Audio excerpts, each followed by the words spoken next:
Story number 1. The House on Margrave Rove. The timestamp on my scanner said 4:47 p.m. when I pulled up to the address for the third time that day. Not the third delivery. The third time I had pulled up to this exact house, parked in this exact spot, felt this exact wrongness crawl up the back of my neck like something wet and cold pressing its fingers through my skin. I hadn't planned to come back. I hadn't chosen to come back. The route just kept bringing me here. My name is Callum Driscoll.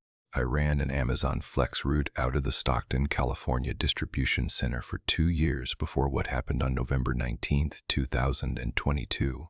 I'm telling this now because I've spent 8 months trying to convince myself it was fatigue, blood sugar, CO2 buildup in the van, anything biological and fixable and finite. I can't do that anymore. Because last week, my old route manager called me and told me that 3 other drivers who ran that same delivery block had reported almost identical experiences within 6 weeks of each other, and that one of them hadn't come home. But I'm getting ahead of myself.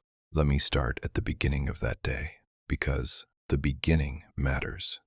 The sequence of it matters. I picked up my block at 2 p.m. from the DSP out on Charter Way. 43 packages, a 6-hour window. Nothing unusual. The van smelled like old cardboard, and that particular sweetness of whatever industrial cleaner the warehouse staff use on the cargo floors every morning, a smell I'd stopped noticing months ago but which would later come to represent in my memory the last normal moment I experienced. I loaded by sequence number, checked my scanner, pulled up the route app, and left the lot at 2:23. The first 26 deliveries were unremarkable. I worked through residential streets in North Stockton, dropping off the usual assortment of household goods, subscription boxes, the oversized items people order online because they don't want to be seen buying them in person. I was making good time. I ate a granola bar somewhere around stop 17, drank half a water bottle, noted that the sky over the valley had gone the color of old bone. That particular November gray that sits low and flat and makes the whole world feel slightly compressed. Like the horizon has moved closer without permission. Stop 27 was a house on Margrave Road. I know Margrave Road. It runs east off Pershing Avenue in a neighborhood of single-story ranch houses built sometime in the 60s. Most of them well-maintained, mature trees. The kind of street where people put decorative flags out front and leave their bins out a day too long. The address was 4114 Margrave Road. I pulled up, grabbed the package, a medium-sized poly mailer, maybe 2 pounds, labeled for a recipient listed simply as H-Boss, and walked to the front door. The door was pale green. I remember that with a specificity that still bothers me, because I am not someone who normally registers door colors. Pale green, with a brass knocker, shaped like a fish that had gone dark with tarnish. The porch had 2 clayed pots with dead geraniums. The welcome mat said home in a font that had been mostly weathered away so it read more like home. I knocked, waited, got no answer, took my confirmation photo of the package at the door, and left. Normal. Completely normal. I was 2 stops further down my route when my scanner pinged. The app had flagged stop 27 as incomplete. Not failed, not undeliverable, just incomplete. The little progress bar was sitting at 0. As if I had never been there. I pulled over, checked the photo log. The confirmation photo was there, time-stamped, geotagged, but the app insisted the stop was pending. I figured it was a sync issue. These happen. I manually confirmed the delivery through the secondary override, watched the bar fill green, and moved on. I was back at 4114 Margrave Road 17 minutes later. The app rerouted me without any alert, without any notification.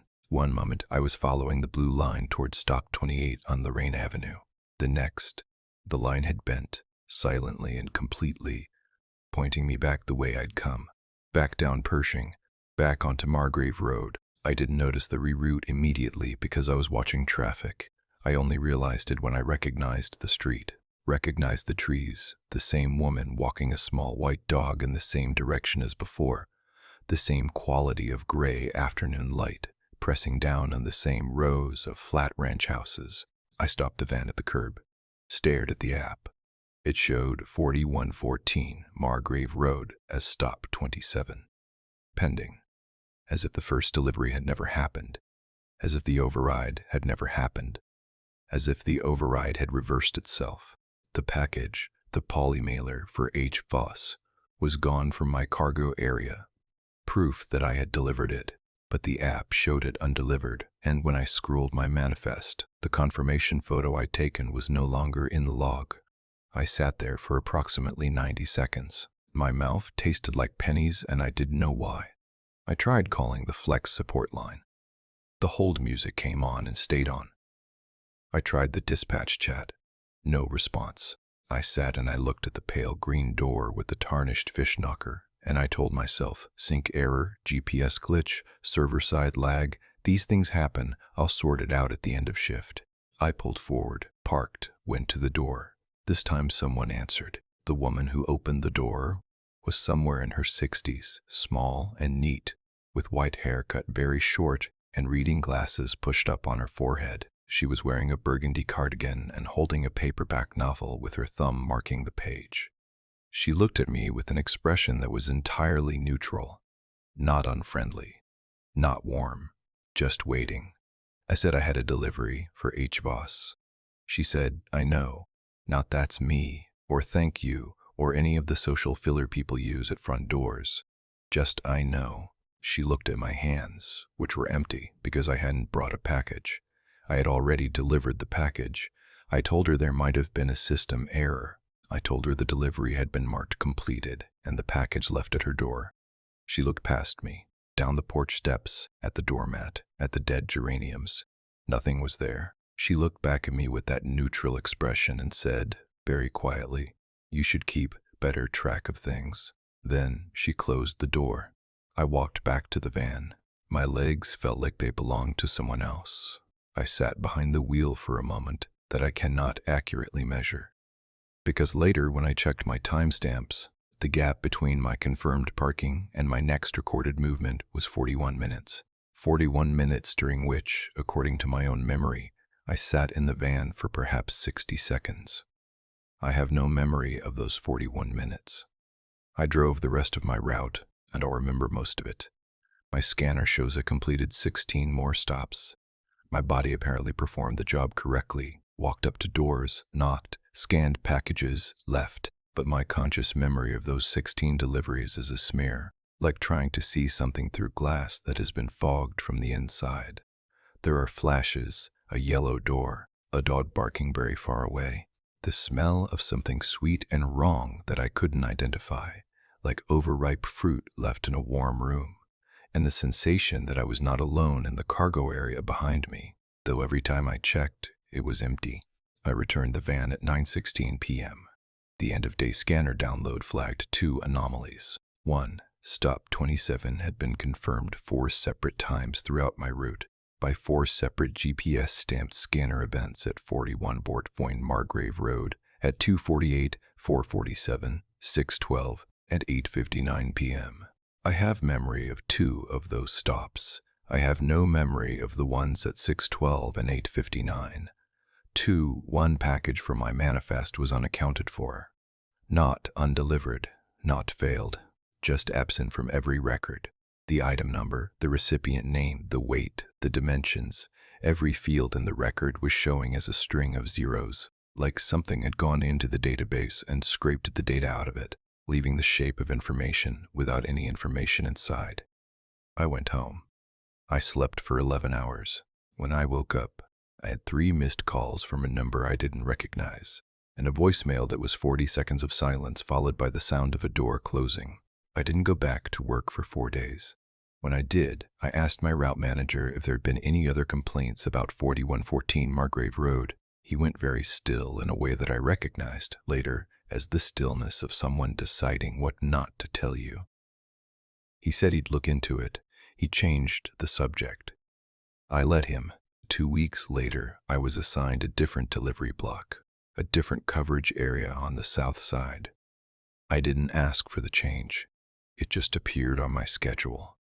I chose not to question it. 4 months after that, while I was eating lunch in my car in a strip mall parking lot, I glanced at the vehicle next to mine. It was a white cargo van, the same model I drove for the route. and through the passenger window I could see the inside of the cargo area. Sitting on the floor in the middle of the empty space was a medium-sized poly mailer, 2 pounds. I couldn't see the label clearly, but the shape of it, the weight of it, the way it sat there in the middle of all that empty space, perfectly still, like it had been waiting a long time. I drove away. I did not look in my rearview mirror. There are things that I cannot reconcile. I cannot reconcile the 41 minutes. I cannot reconcile the 4 confirmed scanner hits at an address I consciously visited twice. I cannot reconcile the woman in the burgundy cardigan and the way she looked at my empty hands, as if she had expected them to be empty. I cannot reconcile the fact that when I eventually searched for 4114 Margrave Road on every map application available to me, the address exists, the street exists, but the house number resolves to an empty lot. Not a vacant lot with a structure, an empty lot, grass and dirt and the concrete pad of a driveway going nowhere. I've driven past it once since then. Once, in the middle of the day, in my own car. The lot was empty, but the concrete pad had 2 clay pots sitting at its edge, near where a front door might have been, and in those pots were dead geraniums, brown and brittle and absolutely real, rattling very slightly in a wind I couldn't feel anywhere on my skin. My route manager called me last week. One of the drivers who'd reported a similar experience, a man named Terry Okafor, who'd run the same delivery block the previous winter, was reported missing by his family on February 9th, 2023. His van was found parked on Margrave Road, engine off, keys in the ignition, scanner on the seat, battery dead.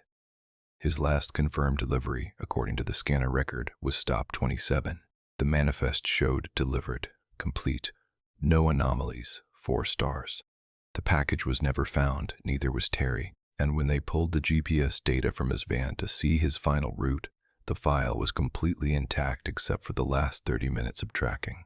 Those 30 minutes showed his van parked, stationary, at an address that the GPS system rendered not as a street address or a coordinate, but as a single repeating symbol that the logistics company's tech team said they had never seen in any GPS dataset before and could not identify.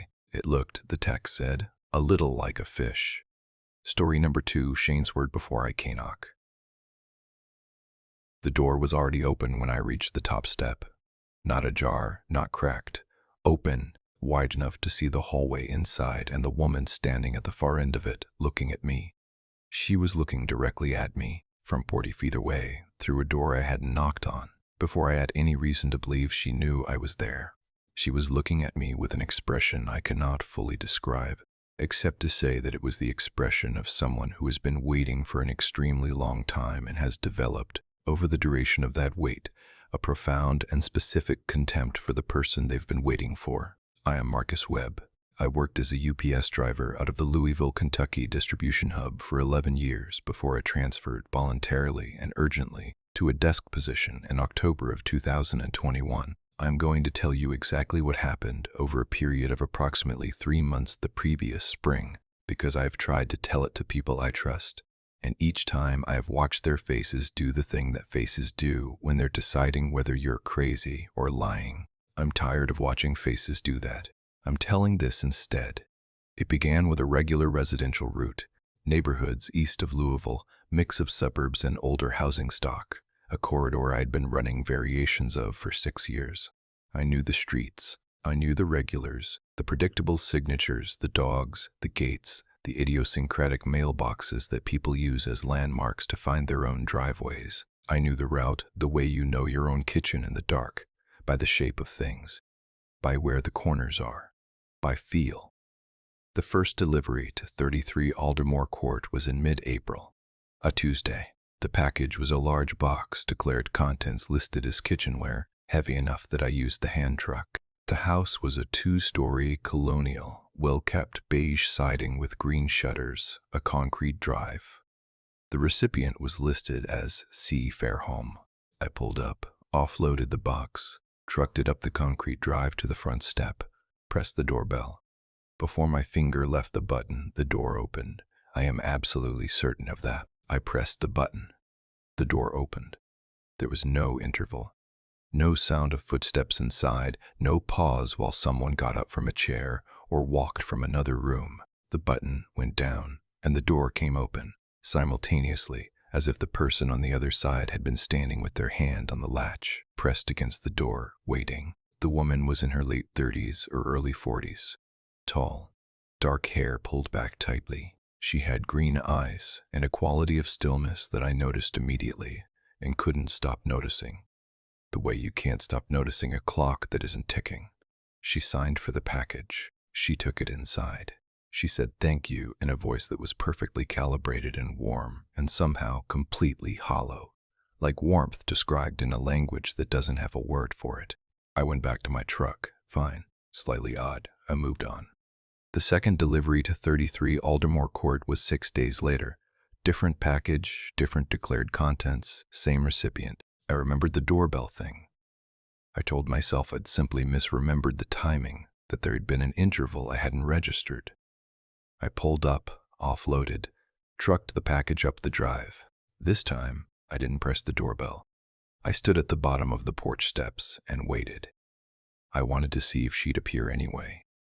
Part of me thought I was being an idiot. Part of me, the part that had driven residential routes for 6 years and built up a specific instinct for wrong, needed to know. 20 seconds, 30, 45. I climbed the porch steps. I set the package down. I raised my hand to press the bell. The door opened. I hadn't pressed it. My hand was 6 inches from the button when the door swung inward and she was standing there again. Same height, same pulled back hair, same green eyes, same calibrated smile, wearing a different blouse but arranged in an identical posture, one hand on the door, one hand at her side. She looked at the package. Then she looked at me. "Thank you, Marcus," she said. "My name is not printed on my uniform. It is not visible anywhere on my truck. Drivers are identified by company ID numbers, not names. There's no reason a residential recipient should know my first name after a single previous delivery." I said, "You're welcome." Because what else is there to say? What else do? You say you're welcome and you hand over the scanner and you get the signature and you go back to your truck with your heart pressing against the inside of your ribs like it's trying to break out from the front, and you sit there for a moment with your hands on the steering wheel feeling the sweat on your palms, and you tell yourself the name thing was a coincidence, a lucky guess, a glimpse at something she shouldn't have seen. Anything. You tell yourself anything. I told myself a lot of things over the next 8 weeks. She must have researched the route, looked up the driver ID number, found my name through the UPS website. She had a good memory for faces, and had overheard my name somewhere. She was odd, but not dangerous, and there was no reason to change my route or report anything, because what would I even report? That a woman opened the door too fast and knew my name. Not exactly a crime report. I kept delivering to 33 Aldermore Court. The frequency increased. Once every 6 days became once every 4, once every 3. She was ordering something new every 2 to 3 days, packages of varying sizes, varying declared contents, and every single delivery was the same. The door opening before I could ring, the calibrated smile, the hollow warmth, the interactions that were, on their surface, perfectly normal, and underneath were structured in a way I couldn't identify but could feel. The way you can feel a song is in the wrong key before you consciously process what key it's in. She was always wearing the same green eyes. I say it that way deliberately because sometime in May I began to feel that the eyes were not part of her face, that they were something she put on. They were too consistent. Human eyes change slightly with light, with emotion, with the direction of focus, 1,000 micro adjustments you never consciously register. Hers didn't. They were precisely the same green and full sun, as in shade. They were the same in the second delivery as they were in the 12th. Identical in shade and moisture level and the exact particular blankness behind them. The way a painting's eyes are the same because they are the same, because they are a representation of eyes rather than eyes themselves. I told myself I was losing my mind. I told myself that I was pattern matching, building a horror narrative out of nothing because I was tired and the route was long, and the human brain is an exquisite machine for finding patterns whether they exist or not. I told my wife that I'd been having strange dreams about a customer. She suggested I take a day off. Then the packages started coming out. This is the thing I haven't told anyone. In June, I arrived at 33 Aldermore Court for a delivery, and the door opened before I reached the porch steps. Not before I knocked. Before I reached the steps. She was standing in the open doorway from 20 feet away, and this time she wasn't smiling. She was holding something. A package. The same brown UPS packaging tape. The same flat brown cardboard. A package approximately the size of a shoebox, held out toward me at arm's length. I stood on the driveway. She stood in the doorway.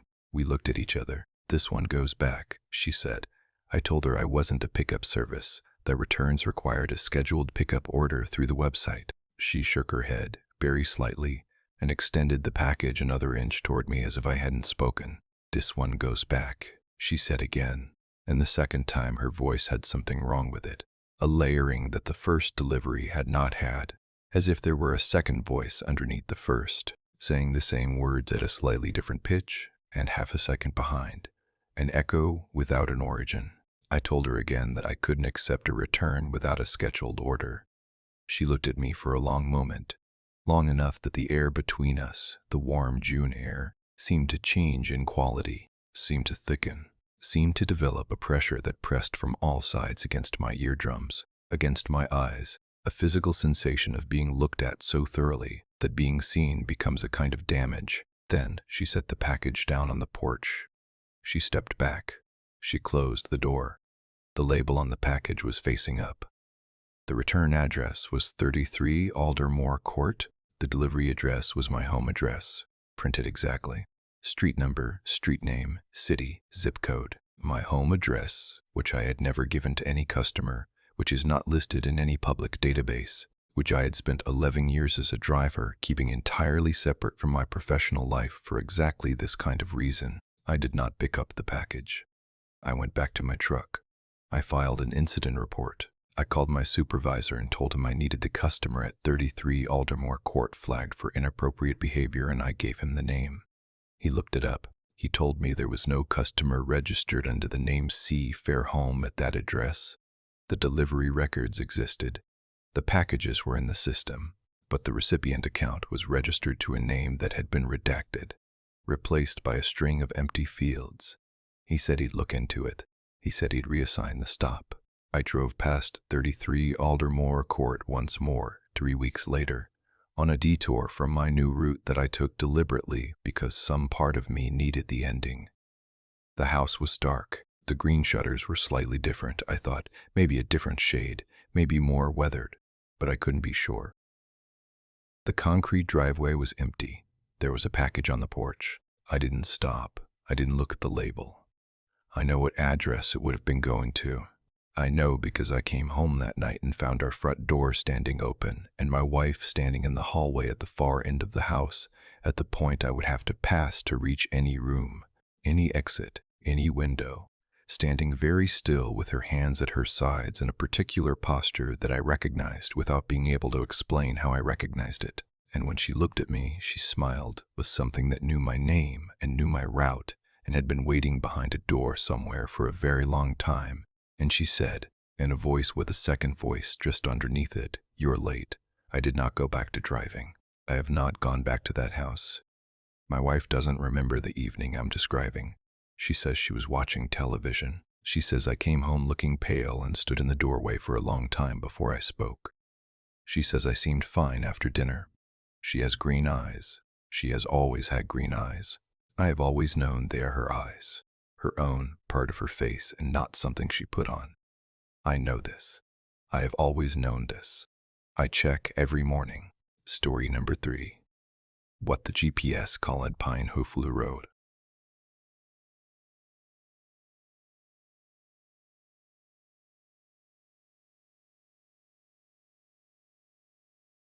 The road shouldn't have been there.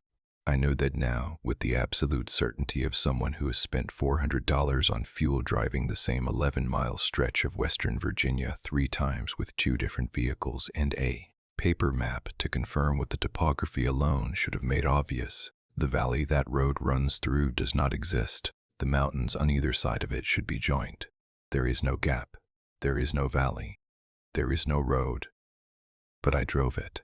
I drove it twice in one night and once in daylight, and the second daytime pass I brought my brother-in-law with me, and he drove while I watched the ridgeline. And we both saw the gap appear between the mountains, the road descend into the tree line, the pavement smooth and gray, and absolutely real under our tires. My name is Nora Kessler. I ran an independent courier operation in the Roanoke, Virginia area for 7 years, mostly pharmaceutical and medical supply deliveries that needed to move outside normal logistics channels, sensitive cargo, time-dependent cargo, the kind of work that doesn't go through the big carriers. I had a small client base, high trust, nothing glamorous. I mention the nature of my work because it matters. I drove at night often, in unfamiliar areas, alone, with cargo that required me to complete deliveries regardless of conditions. I had protocols. I had redundancies. I was not the kind of driver who made mistakes, or who got spooked, or who misread a map. On September 6, 2020, I was running a delivery to a rural clinic in Botetourt County, Virginia. Standard cargo, temperature-controlled containers in the back of my Sprinter, a delivery window of midnight to 2 a.m. The clinic was roughly 68 miles from my staging point, a route I had run 7 or 8 times previously. I knew it. I had run it in worse weather than the light rain that was falling that night. I had no reason to anticipate any difficulty. The GPS began deviating approximately 31 miles out from the clinic. These deviations were small at first. A turn suggestion I didn't recognize, a road name I hadn't seen before. I've worked enough rural Virginia routes to know that GPS databases in that area are unreliable, that there are roads the digital maps have never accurately cataloged, and so I watched the deviation, but kept my paper map on the passenger seat and my actual knowledge of the territory in mind. After the third unusual turn suggestion, I stopped the van and compared the GPS route to the paper map. The GPS was routing me through a road called Pine Hollow Road. Pine Hollow Road did not appear on the paper map. It did not appear on the secondary printed county map I kept in the glove box. When I searched it on my phone, the data connection in that area was too poor to return results. I sat with the van idling, and the rain tapping the windshield, and I compared the GPS calculated route to the paper map, and they diverged at a point where, on the paper map, there was nothing but the slope of Purgatory Mountain. I should have ignored the GPS and taken the route I knew. This is the decision I revisit constantly. But the deviation on the GPS screen added only 4 minutes to my route. The GPS showed Pine Hollow Road as a valid county road, 2 lanes running through a valley between 2 ridges. The temperature-controlled cargo needed to move. I had a delivery window. I made a calculation. I turned onto Pine Hollow Road at 11:44 p.m. The road was real. That is the first thing I need to be absolutely clear about. The asphalt under my tires was real. The road noise, the feedback through the steering wheel of a paved surface transitioning from wet to dry as the tree cover thickened overhead, the slight camber of the turns, the white center line paint, faded but present and continuous. The valley on either side was real. The trees were real. The creek running parallel to the road on the right side, visible when my headlights swept right through the turns, was real. Water, rocks, movement. But the road didn't end. I drove for what my dashboard clock measured as 19 minutes. In that time on that road, I should have crossed the valley, climbed the far ridge, and arrived at a county highway. The GPS showed me exactly that. Forward movement, the blue arrow progressing along the route, the distance to the highway counting down from 6 miles to 5 to 4 to 3. Then back up to 6. I looked at the GPS screen and the distance said 6.2 miles, and I had not turned around, had not reversed, had been moving forward continuously and watching the odometer tick up. 6.2 miles became 6.4. The road was ascending a slope I had not noticed beginning. My headlights were showing me asphalt, trees, the guardrail on the left side appearing and disappearing, real and physical and completely present.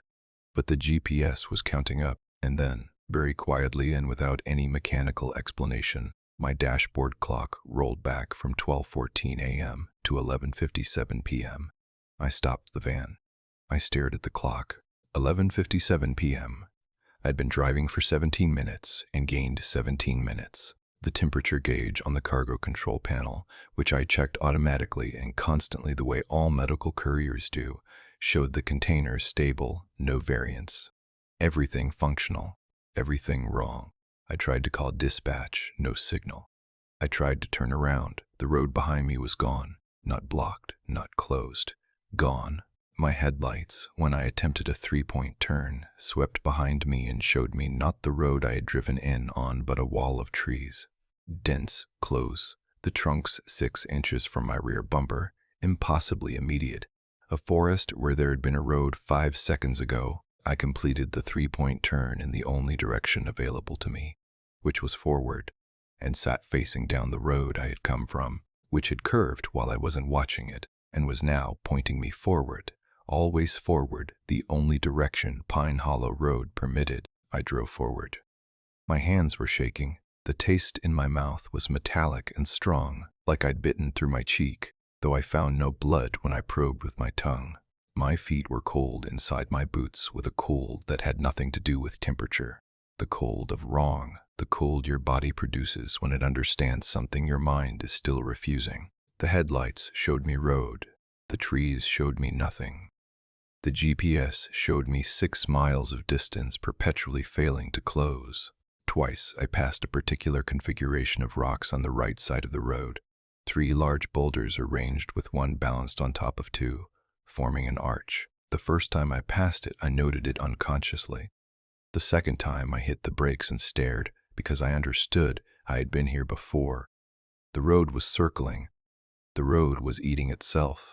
I was inside something that had decided I was staying. I tried every number in my phone. Each call connected briefly, a half-second of a ringing tone. Then a silence that was not the silence of a dead call, but the silence of a call that had connected to something that was listening and not speaking. 11 attempts, 11 connections, 11 silences. On the 12th call, someone answered. A man's voice, a voice I didn't recognize.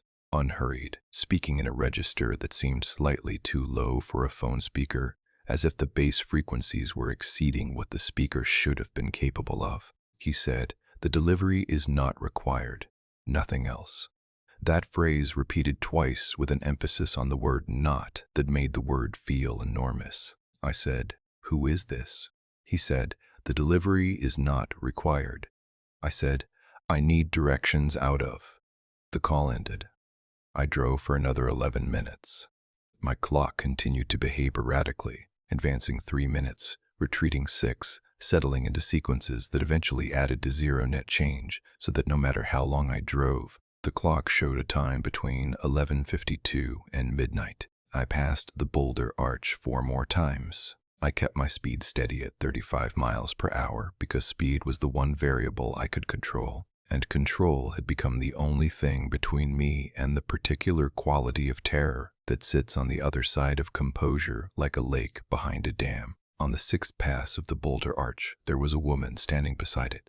She was wearing a rain jacket. She had her arms crossed over her chest and was looking at the road, and when my headlights hit her, she turned her head toward me without any surprise, without any reaction to the light or the vehicle, and she looked at my windshield with an expression I can only describe as formal, not alarmed, not signaling. Formal, as if she were observing something for which she had a professional responsibility. I slowed. I rolled down the passenger window. She walked to the van. She said, "You need to take the first right." I said there was no right. I said the road didn't have turns. She said, "There is now." 40 feet ahead on the right, there was an opening in the tree line. A dirt track, barely wide enough for the van, completely dark. I stared at it. I looked back at the woman. She had stepped away from the vehicle and was looking up the road the way I'd come. I took the turn. The dirt track ran for approximately 200 feet and deposited me onto Route 220, the county highway, my exit point, exactly where the GPS had promised to bring me 40 minutes and a universe ago. The dashboard clock read 12:49 a.m., and this time it held. The GPS recalculated. The cargo temperature was nominal. The rain had stopped. I made the delivery. I signed the manifests. I drove home and sat in my driveway for 30 minutes. I never found Pine Hollow Road on any map, database, satellite image, or county record. The Virginia Department of Transportation has no record of a road by that name in Botetourt County. The topographic survey of the area between Purgatory Mountain and the next ridge shows no valley, no creek, no gap in the terrain. The cargo I was delivering that night. And I want to be careful here about what I do and don't specify given the confidential nature of my contract, was not what the manifest said it was. I didn't know that on the night of the delivery. I found out later, when the clinic was investigated as part of a federal proceeding that I was asked to provide a statement for and was subsequently told my statement was not needed, that the clinic had closed, that the records were sealed. I don't know what was in those containers. I don't know what Pine Hollow Road is or was, or whether it exists for everyone or only for certain people carrying certain things. I think about the man on the phone sometimes. The delivery is not required. I think about what it would mean if something had known what I was carrying before I did, if something had tried, in its way, to stop me delivering it. I think about that woman in the rain jacket and the 200 feet of dirt track that appeared because she told it to, and I think about the clinic, closed now, records sealed, all evidence managed, and I think, whatever was in those containers, whatever it was, I brought it there. The road let me. Story number 4. What was wrong with his hands? His hands were on backwards when he opened the door. Not rotated slightly, not angled awkwardly from an old injury. Backwards. Both of them. The thumbs were on the outer edge. The knuckles curved inward toward his body, the palms facing away from me so that when he reached to take the package, the gesture was a pushing motion from his perspective and a pulling motion from mine, and his fingers wrapped around the box from the wrong side. It took me 4 full seconds to understand what I was seeing. 4 seconds is a long time to look at something wrong. His face was fine, completely fine.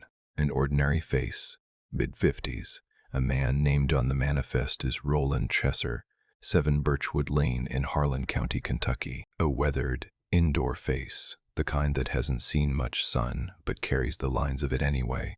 And he looked at me over the package with mild, indifferent eyes and said, "Cold enough for you," the way people say that, the casual shorthand of it. Just a man accepting a delivery on a Tuesday in February, his breath fogging in the cold, his terrible hands gripping the package perfectly well, despite being attached to his wrists in the wrong orientation. My name is Darrell Simmons. I ran a rural route for a regional carrier out of Harlan, Kentucky for 4 years. The area has its challenges as a delivery territory, roads not built for cargo vans, addresses that are informal and approximate, the particular quality of rural Kentucky winter that makes every day a slightly different calculation of risk. I had adapted to all of it. I was good at my job. I had a system. I had no system for this. I want to describe the physical reality of what I saw very precisely because I spent a long time afterward questioning my own perception. And the only thing that holds against that questioning is the specificity of the memory. I was close to him, no more than 4 feet. The porch light was on, a yellow incandescent bulb, but sufficient, and the ambient light from a clear February afternoon backed it. The light was good. My vision is 20/20. I was not impaired in any way. His thumbs were on the outside of his hands, the inside crease of each wrist. The soft, blue-veined side that normally faces up when you hold your palms out was facing down, facing the floorboards of his porch. The dorsal side, the back of the hand, the knuckle side, was facing up. He reached for the package and his fingers came around it from the direction that should have been physically impossible for a handshake. And when I let go, and his hands bore the weight of the box, the grip was secure. He used them fine. That's what made it worse. He used them the way you'd use tools you've had for decades, without looking, without accommodation. He tucks the box under one arm, and with his free hand, he scratched the side of his jaw, just lightly, just the absent scratch of a man who just answered his door, and the orientation of the hand was completely, nightmarishly wrong throughout the gesture, and he was completely, nightmarishly unconscious of it. I got his signature. He signed on the scanner. His handwriting was normal. I walked back down the porch steps. I loaded myself into the van. I put the van in drive and drove 40 feet before I stopped, pulled over, and sat staring at the tree line. I could feel my heart beat in my teeth, which I had never experienced before, and have experienced several times since, and which I do not recommend. I checked my scanner. The delivery was logged, time-stamped, location confirmed. I looked in my side mirror. The porch of 7 Birchwood Lane was empty, the door closed, the porch lights still on in the gray afternoon, burning yellow and ordinary. I should tell you about the second time, the second delivery to Roland Chesser, because that is where this becomes what it becomes. 3 weeks later, a Tuesday again, another package, another cold day, clear sky over the ridge. I had not forgotten the hands. I had thought about them every day in the interval, and had developed, over those 21 days, a long and increasingly elaborate explanation involving a congenital condition, a specific and rare developmental anomaly that I looked up and found no satisfactory clinical description for, but continued to believe in because the alternative was an explanation I hadn't gotten to yet. I knocked on the door of 7 Birchwood Lane. The same man opened it. Same weathered face, same mild eyes, same Tuesday energy of a man who had been in the middle of something and wasn't particularly bothered by the interruption. I looked at his hands immediately. I'd promised myself I would look first thing. I'd promised myself that I would see the congenital condition, and it would normalize and I'd move on.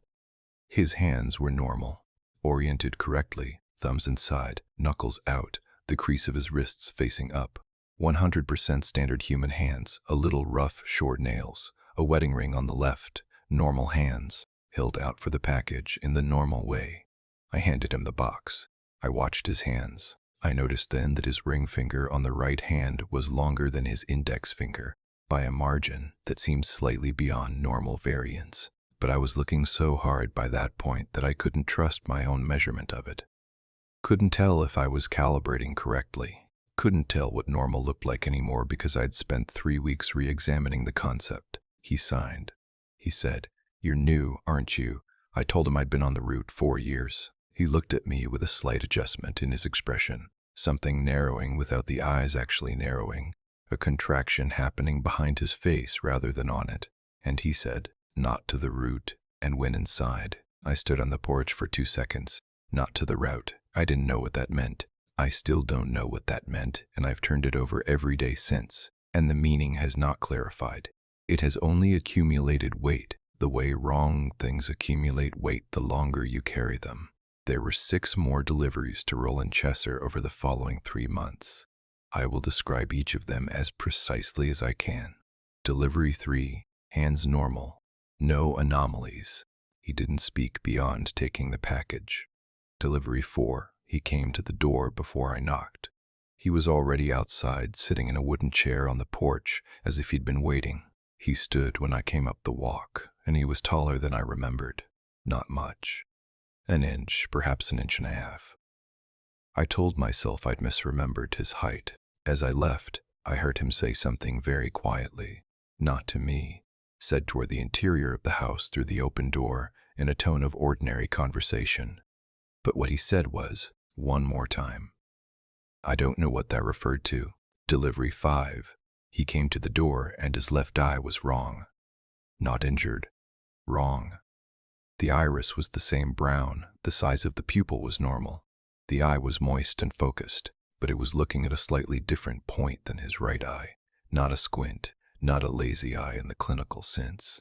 They were simply directed at slightly different points in space, as if each eye had been installed by someone working from a slightly different set of instructions. Delivery 6, he didn't come to the door. No answer. I left the package as a safe drop. The confirmation photo I took shows the front porch of 7 Birchwood Lane, the package on the mat, the yellow porch light on even in daylight. In the lower right corner of the photo, partially visible through the window beside the door, is a hand pressed against the interior glass. I didn't notice it when I took the photo. I noticed it 3 weeks later when I was reviewing delivery confirmations for an audit. A hand against the glass, flattened, fingers spread, pressing from the inside. Oriented wrong, thumbs on the outside. Delivery 7, my last delivery to that address. He opened the door before I knocked, as he had in Delivery 4, and he was standing so close to the threshold that opening the door brought him to within 1 foot of me. He took the package. He looked at me with both eyes aimed at the same point, his face composed and ordinary and entirely wrong in a way I had lost the vocabulary to specify. He said, "Do you know how long it takes?" I asked him what he meant. He looked down at his hands. He looked at them for a long moment, the way you look at something you're not sure you recognize.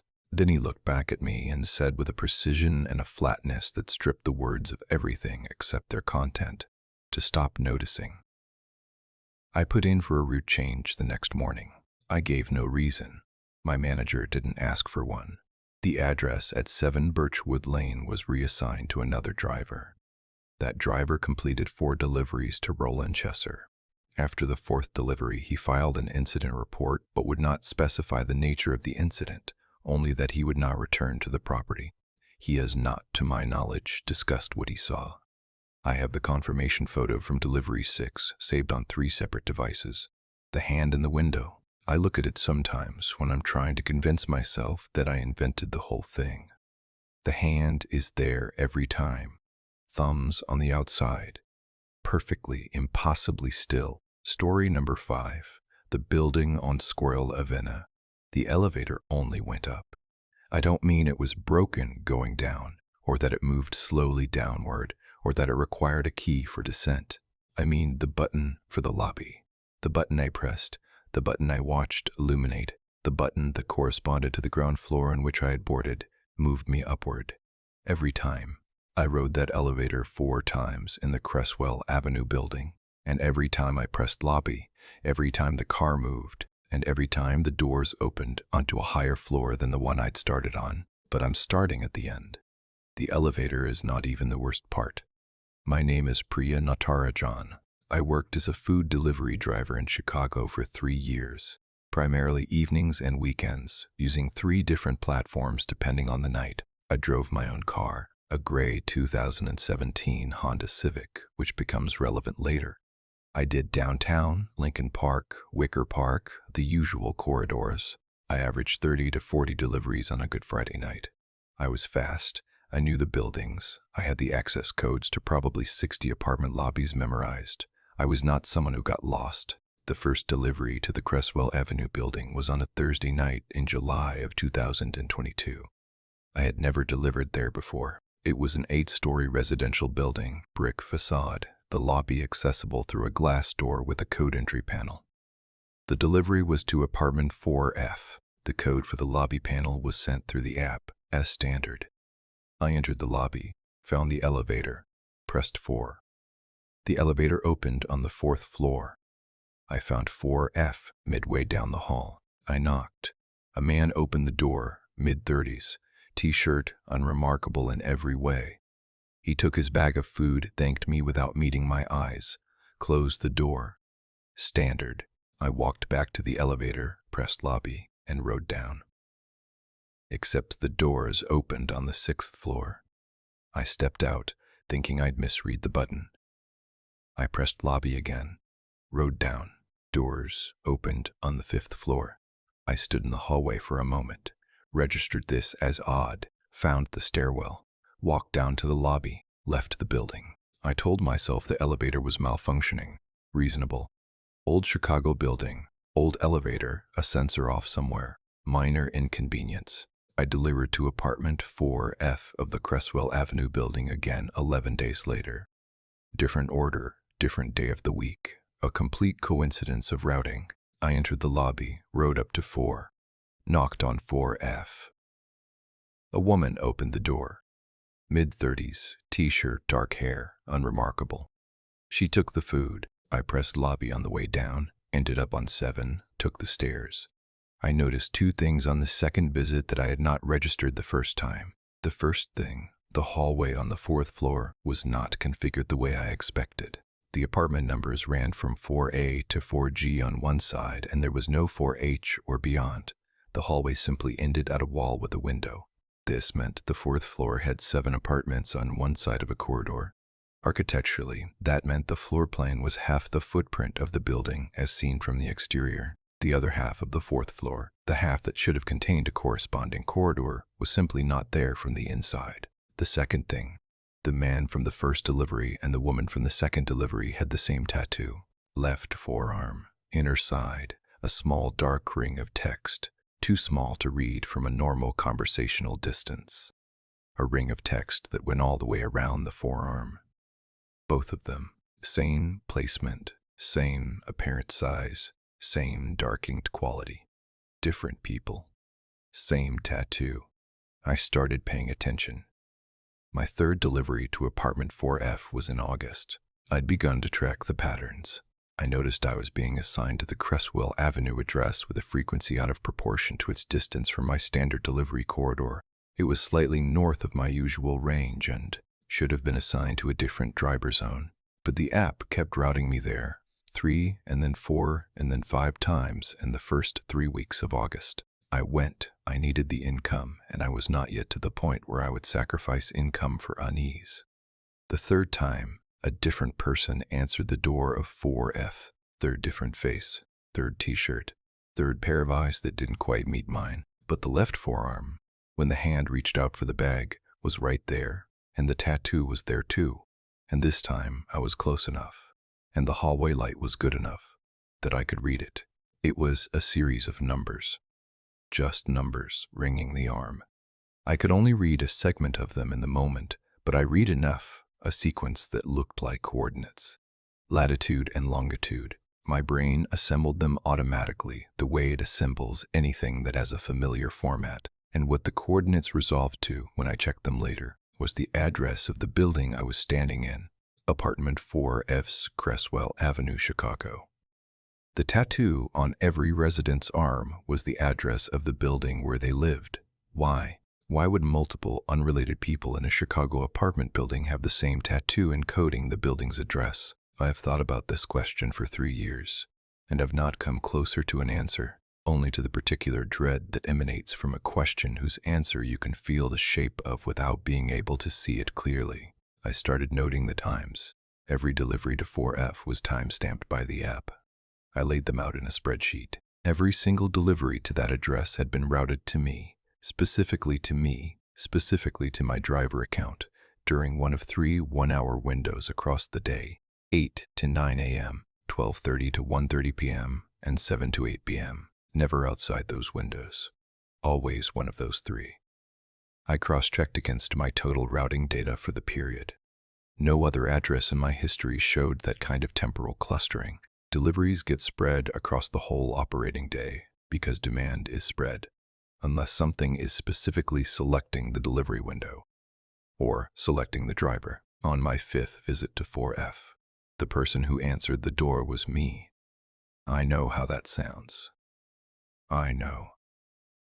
But I am telling you what I saw, and I will describe it as precisely as I can. The door opened. The person standing inside was wearing the same jacket I was wearing, the same dark green zip front, same white logo on the left chest. They had my haircut, my height, the particular lean I have in my left shoulder from years of reaching into the back seat to hand over delivery bags. They were holding a delivery bag. They looked at me with my own eyes. The moment lasted approximately 4 seconds.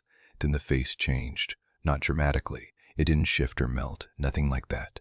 It was more like I had been looking at something through poor light, and the light improved, and the face I was seeing was not actually my face, was not actually similar to my face. It was a face I had never seen before.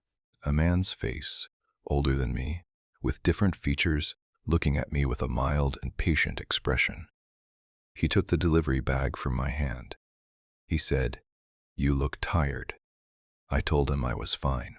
He said, "You should stop coming here." And then he said something that I have replicated exactly in my memory hundreds of times since and still cannot parse. "The window is for your benefit, not ours." He closed the door. I pressed lobby in the elevator. It took me up to 8, the top floor. I walked down 8 flights of stairs. I left the building and sat in my gray Honda Civic and looked at the Cresswell Avenue building from the outside. 8 stories of brown brick, ordinary, sealed. I deleted the Cresswell Avenue address from every saved location in my navigation apps. I requested a routing zone adjustment from my primary platform that put the building outside my coverage area. I drove past it exactly once more after that, involuntarily, on a surface street detour in September. As I passed, I looked up at the 8th floor. There was a figure in one of the windows, standing back from the glass slightly, not pressing against it, just standing, facing the street. I could not see features clearly, but I could see the jacket, dark green zip front, white logo on the left chest, the same jacket I was wearing. I did not stop. I have not gone back. My left forearm, since that last August delivery, carries a faint mark that looks like a bruise that won't quite resolve. A thin ring of discoloration, going all the way around the arm. I've been to a dermatologist twice. Twice she has confirmed there is nothing there. I can see it every morning in the mirror. It looks like it might be text. I am not ready to read it. Story number 6. The package from room 14. The sender was dead. I confirmed that before I finished my first cup of coffee, before I'd gotten the van off the lot, before the morning had done anything except present itself as a cold and ordinary Wednesday. Dead for 4 years, according to the obituary that a 30-second search returned with complete clarity. Philip Aaron Denst, 61, of Bakersfield, California, deceased March 3, 2019, survived by his daughter Linnea Denst, predeceased by his wife. The obituary had a photo. The same Philip Denst, whose name appeared in the sender field of the package I was holding. The return address on the package was room 14, Pinedale Motor Lodge, Bakersfield, California. I know the Pinedale Motor Lodge, not personally, not from any stay there, but from the route, because the Pinedale Motor Lodge is on the edge of my delivery corridor on the east side of Bakersfield, and I delivered there probably 40 times in 2.5 years of running the route. It is a single-story budget motel, 16 rooms in an L shape around a parking lot, the kind of place that has a vending machine and a cement alcove and a pool that is technically open, but carries a film of leaves and ambiguity. Room 14 is the last room on the long side of the L. A corner room technically, except the building doesn't have a corner in the architectural sense. It has a turn, and room 14 sits in that turn. The package was addressed to a recipient named Linnea Denst at a residential address in the Oleander neighborhood of Bakersfield. The daughter, Philip Denst, dead 4 years, was sending a package to his daughter from room 14 of a budget motel on a Wednesday morning. My name is Calvin Marsh. I ran a solo delivery operation, contract work for a small regional shipping company called Central Valley Parcels. I picked up my loads from a sorting facility off Rosedale Highway every morning, 5 days a week for 3 years. On the morning I'm describing, which was December 8, 2022, I had a standard load of 31 packages. The Denst package was number 23 on my manifest, wedged between a sporting goods delivery and a holiday card assortment for a dental office. It was a small package, maybe 6 inches by 8 by 4, light, wrapped in brown paper over what felt like a cardboard box, sealed with regular packing tape, the kind of tape that goes brown and half translucent with age. The tape on this package was old. The package had been packed a long time ago. I know what I should have done. I should have flagged it to my dispatcher immediately and let the sorting facility's management deal with it. A package with a deceased sender is an administrative problem, not a driver's problem, and the correct response is escalation. I know that. I am explaining what I did instead, which is that I put it on my hand truck with everything else, and I drove toward 24 Oleander Place, Bakersfield, because the morning was moving and I had 30 more stops, and the part of my brain that manages the logistics of moving quickly through a route had already incorporated the Denst package into my sequence before the other part of my brain had finished processing what was wrong. The other part of my brain caught up around stop 17. I was sitting in my van outside a tile supply warehouse, eating a sandwich, when the full assembly of the wrongness landed on me in its complete form, not just the deceased sender.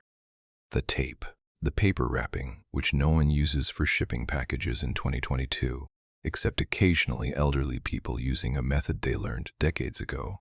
The weight of the package, which I was now reconstructing from memory, and which had felt like a solid weight, a compact weight.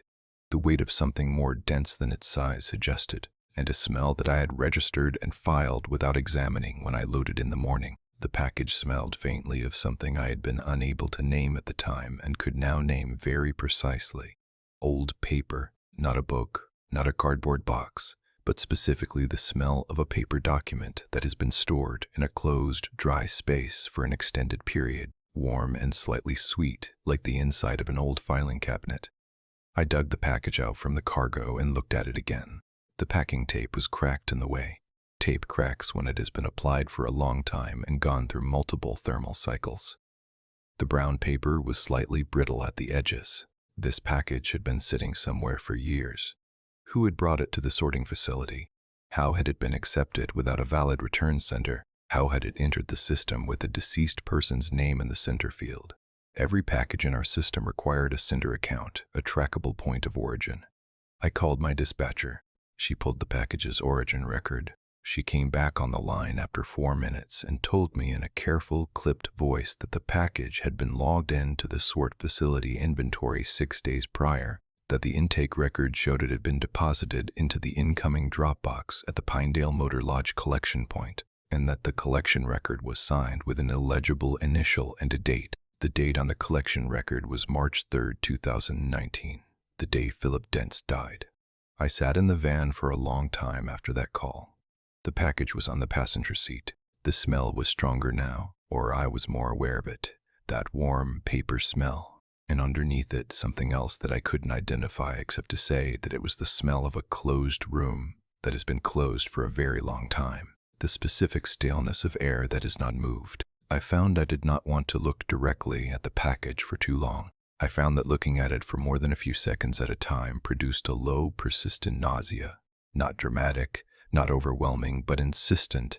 The way a sound at the very edge of hearing is insistent, you could tolerate it indefinitely, but you couldn't stop noticing it. My dispatcher told me to return the package to the sort facility. I said I would. I did not. I continued my route. I continued it because I was close to Oleander Place, and because I had decided, in a way I can't fully rationalize, that I needed to deliver this. That not delivering it would be worse than delivering it. That the package had a direction, and that interrupting that direction was a worse option than seeing it through. This is not logic. I'm not defending it as logic. I'm telling you what the inside of my head decided, in the particular language that things decided under stress and wrongness are decided. I delivered 22 and 24 first. I parked outside 24 Oleander Place at 1:47 p.m. It was a small house, well kept, a fig tree in the yard losing its last leaves. I carried the package to the door. A woman answered on my second knock. Late 30s, dark eyes, her hair pulled back the way people pull their hair back when they've been crying and have stopped and are now at the stage of getting through the rest of the day. She looked at the package and her face did something I have never seen a face do before or since. It went completely and utterly still, not the stillness of no expression, but the stillness of every expression arriving at the same moment and canceling each other out. Like a scream that has no sound because all the frequencies are present simultaneously. She said, "Where did you get this?" I told her it had come through our system, that it had been sent to her. She said, "That's not possible." I told her the sender name. I watched something in her eyes go to a place I couldn't follow. She reached out and took the package, slowly, both hands, the way you take something you're not sure is real by touching it. She said, "He told me he sent this. 4 years ago, right before he died, he called me and said he'd sent me something from the motel and I should wait for it. And it never came. And I thought." She stopped. "I thought it was the medication. He was on a lot of medication at the end." She looked at the tape, at the paper, at the postmark I hadn't been able to read from my angle. She said, "This is 4 years old." I said I didn't have an explanation. She said, "Should I open it?" I didn't answer. I don't know why I didn't answer. I know I should have said yes, or should have said it was her decision, or should have said something neutral and professional.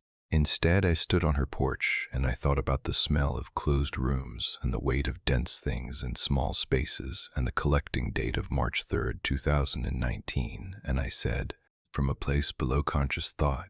Maybe not right now. She looked at me. She looked at the package. She said, "Okay." I walked back to my van. I sat with the engine running. I watched the front of the house. The curtains in the front window moved once, the way curtains move when someone has been standing near them and has stepped back.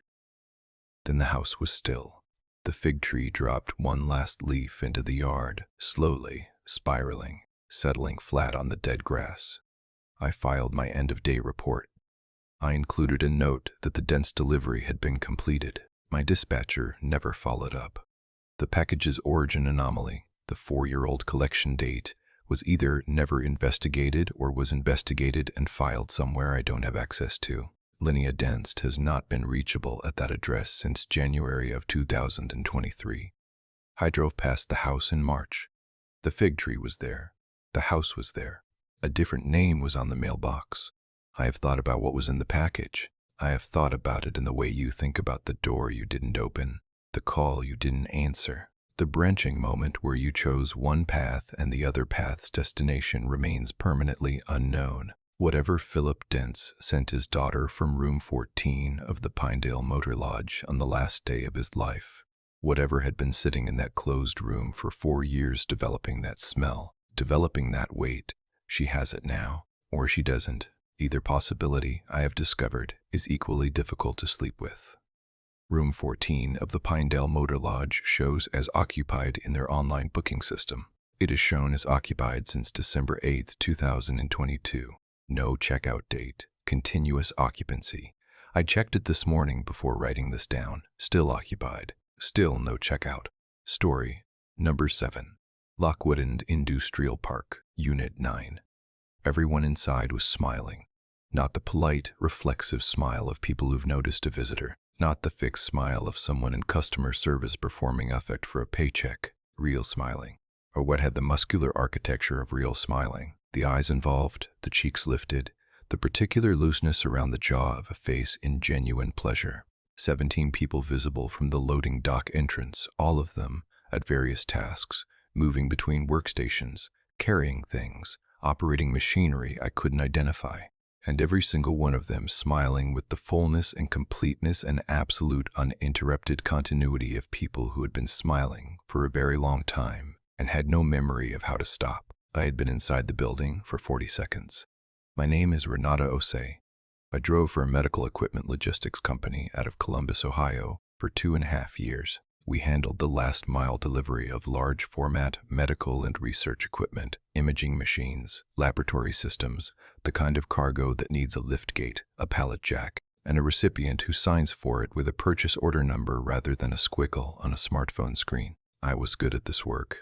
The cargo was sensitive, the clients were institutional, the protocols were strict, and I liked the precision of it. I liked knowing exactly what was expected. I liked working with my hands. The delivery to Lockwood Industrial Park, Unit 9, Columbus, Ohio, was scheduled for November 14, 2021. The client was listed as Meridian Applied Research, LLC. The cargo was a single large crate, approximately 4 feet by 4 feet by 6 feet, weight logged at 1,140 pounds, declared contents, optical calibration equipment. I had delivered optical calibration equipment before. It's large and heavy and boring, and the delivery process is completely routine. Lockwood Industrial Park is a real place.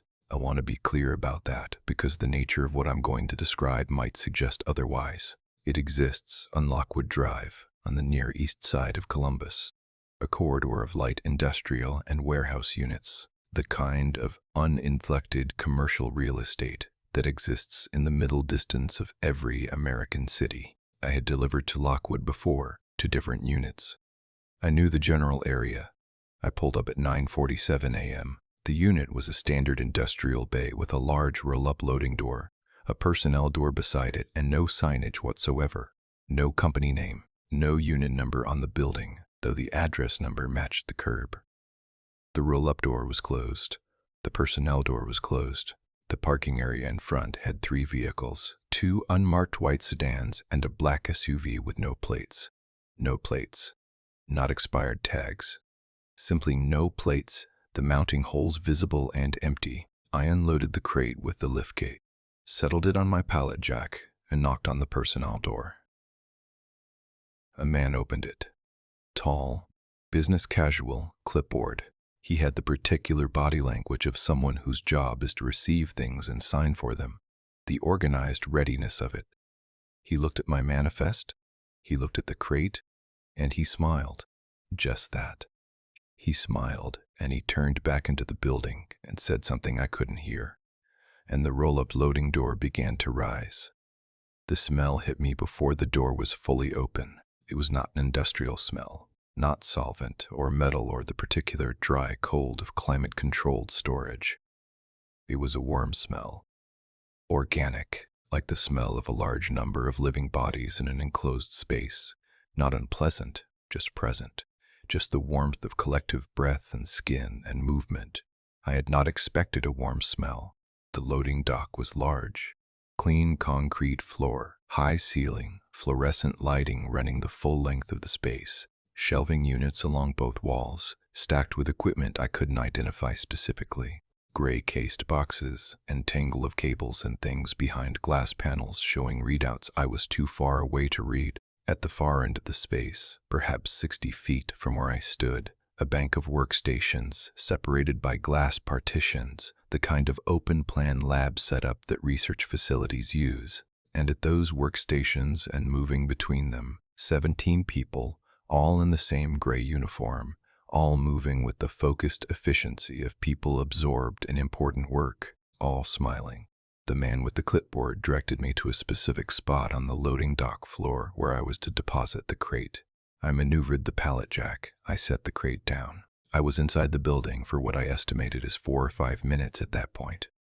During those 4 or 5 minutes, I watched the 17 people in the lab area, not obviously, not staring, the way you monitor a space you've entered professionally, taking inventory of the environment. The smiling did not stop, not once, not for a single moment. Every one of those 17 people engaged in work requiring concentration, reading from screens, manipulating equipment, writing in physical notebooks, carrying items between stations, maintained that complete and unbroken smile throughout. I watched for the pauses, the moments when a person would look down at a page or make a careful adjustment to equipment, and the social performance would relax because no one was watching. Those pauses didn't happen. The smiling was not social. It was not directed at anyone or anything. It was simply present, constant, structural, the way a piece of furniture is present in a room. The man with the clipboard was talking to me about delivery confirmation, pointing at lines on his paperwork that I needed to initial. I was initialing them, and as I was initialing the 4th line, I noticed his hands. Not wrong, the way the hands in the Harlan County story I've heard described were wrong.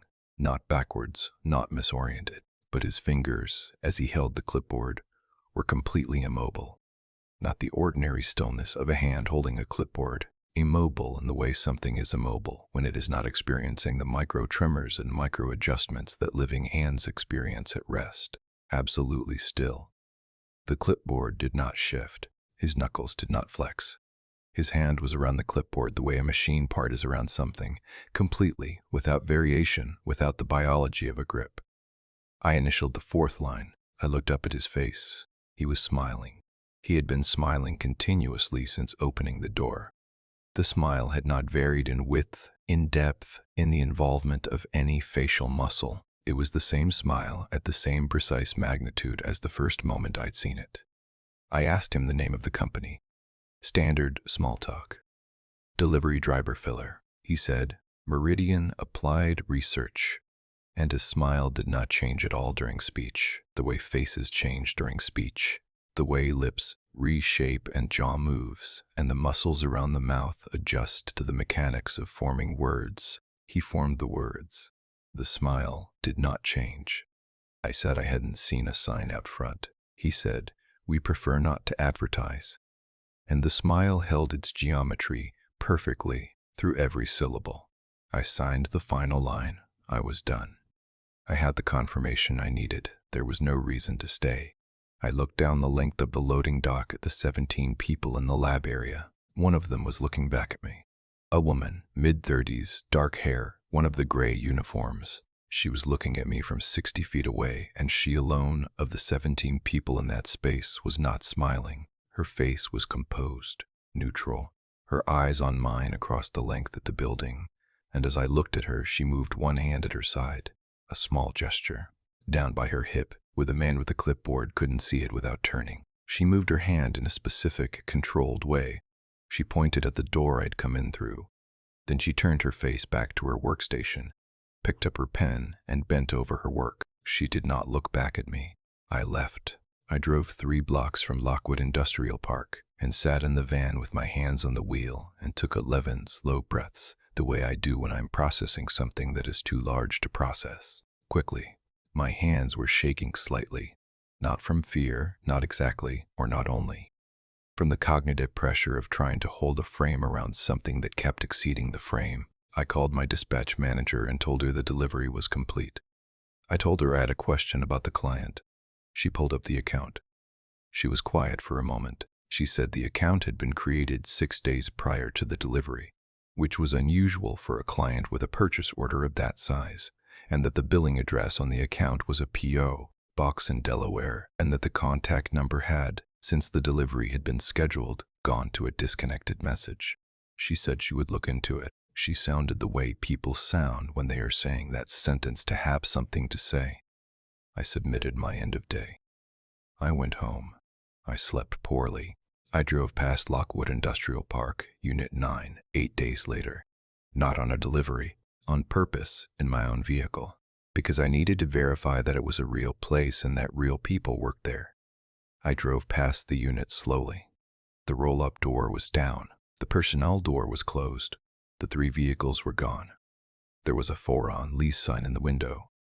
I called the number on the sign, a property management company. I asked how long the unit had been available. The agent said it had been vacant for approximately 14 months. She said the previous tenant had vacated with very little notice. She said the unit had been cleaned before being relisted and that whoever had been there had left the space in good condition, except for one thing. The overhead fluorescent lights had been left running and the property management company couldn't get them to turn off. They'd replaced the switches, the wiring, the breakers. The lights stayed on. She said her company was planning to remove them and replace the entire lighting system next month. I asked if there was any contact information for the previous tenant. She said the account had been in the name of Meridian Applied Research, LLC, and that the company had been dissolved prior to the end of its lease, and that the dissolution date on the corporate filing was November 14, 2021, the day of my delivery. I thanked her. I hung up. I have spent 2 years trying to locate any record of Meridian Applied Research, LLC, beyond its Delaware incorporation and its single-year lease at Lockwood Industrial Park. There is no patent record, no publication record, no employment record, no filing beyond the incorporation documents and the dissolution. 17 people worked in that space, performing tasks that required specialized equipment worth more than I will earn in my lifetime.